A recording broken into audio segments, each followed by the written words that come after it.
तर नमस्कार मित्रांनो, आज असं सकाळी उठून जरा रेडी वगैरे झालो. मग तिथून ग्राउंडला निघालो. ग्राउंडला पोचण्यात रस्त्यात आपल्याला विकी आणि सुमित भेटले. तिथून विकीला घेतलं आणि मस्त ग्राउंडला गेलो. ग्राउंडला गेल्यानंतर काय स्ट्रेचिंग वगैरे करून आपण रनिंग केली. रनिंग केल्यानंतर आलो आणि मग गोळा वगैरे फेकला. मस्त गोळे गेले आज एकदम दणकून. आणि मग तिथून आपण काय घरी निघालो. घरी आल्यानंतर काय डायरेक्ट झोपलो होतं, त्याच्यामुळे दिवसभरचे काही व्हिडिओ काढले नाही. मग डायरेक्ट संध्याकाळी उठून जिमला गेलो. अरे छाती थोडं वर्कआउट होता.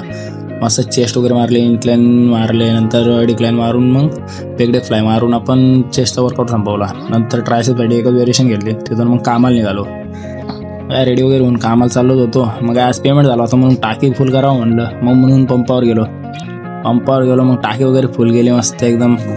तिथून कामाला निघालो. कामाच्या रस्त्यातच पाऊस लागला आणि तेवढं 1 मिनिटात भिजवलं आणि परत तो गायब पण झाला. तिथून आपण मस्त मग कॅन्टीनमध्ये गेलो. कॅन्टीनमध्ये जाऊन डाएट वगैरे खाल्ली. मग काय आपलं माथाडी काम केलं. तिथून सुट्टी झाल्यानंतर घरी आलो तर पप्पांचा बर्थडे होता म्हणून केक घेतला. मग काय घरी आलो लगेच खेळून केक वगैरे कापला. आजच्या दिवशी ते संपवतो.